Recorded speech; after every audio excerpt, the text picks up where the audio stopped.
4. Life and living. Life is ever-changing. Change is the very essence of life.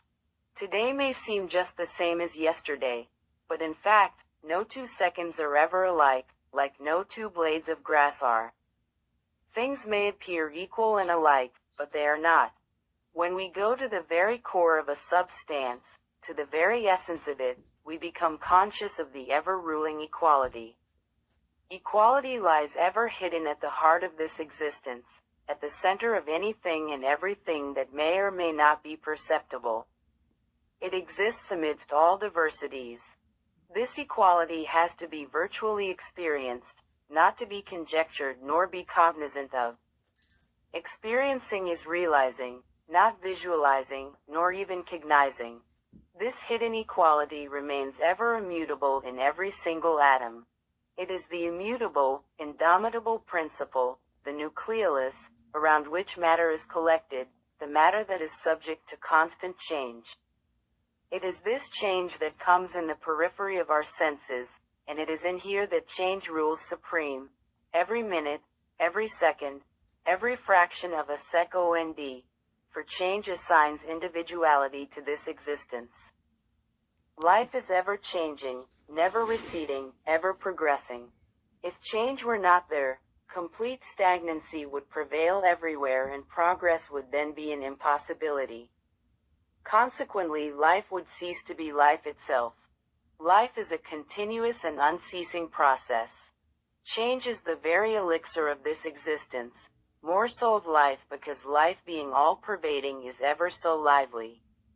If liveliness ceases to change, it will mar its very liveliness away. Again, nothing in life happens for nothing.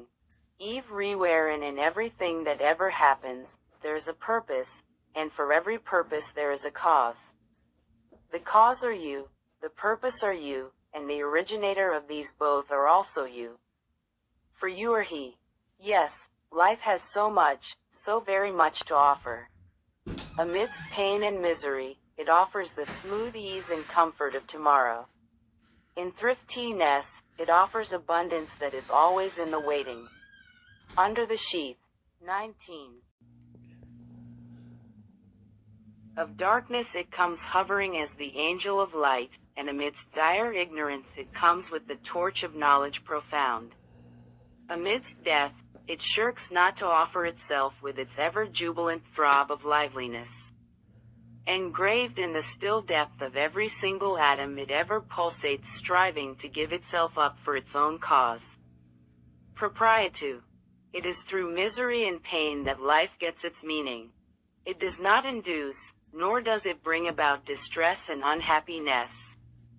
On the contrary, it gets itself enriched by their presence. Torments and tribulations, agony and anguish are not hindrances of life. They are there to induce life sprout in various channels and get itself adorned and upgraded. They are hurdles to give you an upward boost, thus stimulating your path toward perfection. These so-called impediments give purpose to life. Devoid of pain and misery, life would be a drudgery, only an inert stump which has lost the very germ of sprouting. Without difficulties and obstacles being there, life would painfully flutter under the enervating shade of unchanging, unyielding ease of a joyous nothingness. Struggle serves as a baton to the otherwise scattered life. It gives purpose to life by linking it to strenuousness. Pain serves for vision that allows you to peep into the enlightened blithe of exalted satisfaction through the veil of misery. The question then is, has pleasure no place in life? Is pleasure not a part of life? If it is, as it certainly is, why contravene the enchanting feelings? Is enjoyment a sheer futility? Has satisfaction no place in life? Is it really a hopeless pursuit to seek happiness, or has our accepted definition of happiness something lacking in it? True it is to add MIT that life eases up its strenuosities in the presence of pleasure. Yes, for want of pleasure and gratification life is likely to remain almost an onerous toll. And there would be nothing worse than dragging life amidst all the self-invited perversities. With life being dragged, the very identity of the striving entity will be at stake, because in being forced to do a thing you empower circumstances to rule over you. Subjugation to circumstances is giving them an upper hand over you, a predicament making you lose your very identity and hence yourself. A feeling of 20. Losing yourself will be like losing liveliness. No, have enough of lively pleasure and live happily. But forget not, happiness resides not in pleasure alone. Even pain has in it the hidden spark of dawning ease and comfort ever eager to soothe the suffering soul. In pain too there is immense beatitude, especially when it comes to enduring pain with a view to helping some needy and thus sharing somebody's sufferance. In being a part of others' miseries and mishaps and thus lessening their distress even partially by being a solace to them is the happiest thing ever to indulge into. Share with others your happiness and be a part of their pain. That is living. Sharing is being. But then life doesn't have to be miserable and woe-beaten in order to continue developing. Your affliction and sorrow, any grievous distress that you may feel, will, with a mere peep within, open the gates of inner cognizance. This will lead you away from the outwardly darker part of your affliction to the inner bliss, making you free from the servitude life is not expected to bend before.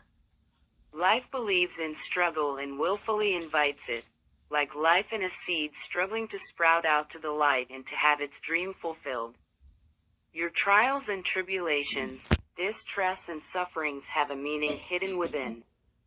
The wretched misery and the deep pathos that overwhelms your being has a white ray within, the ray, which, through its energetic germination, will lead you to the inner fullness that comes through adversity and sufferance. For misery is a gateway to enlightenment. The doors of enlightenment open through the inward passages of pain and sufferance. All that you have to do is to look inside you, to peep within, and you will at once have a glimpse of the reason behind your affliction. With the reason removed, freedom from distress will not have to be sought for. It will be right there waiting to be greeted. But forget not, no body suffers needlessly. When you sue fair, you do, because you have to, for you are the originator of your afflictions. You sowed the seeds, you reap the harvest. The seeds are your deeds, your desires, your self-centered aims. And all. 21. Your reaping will be quite in tune with your acts, desires, and intentions. But repent not, for God is great and gracious. He will never leave you in the lurch. There is always a way out.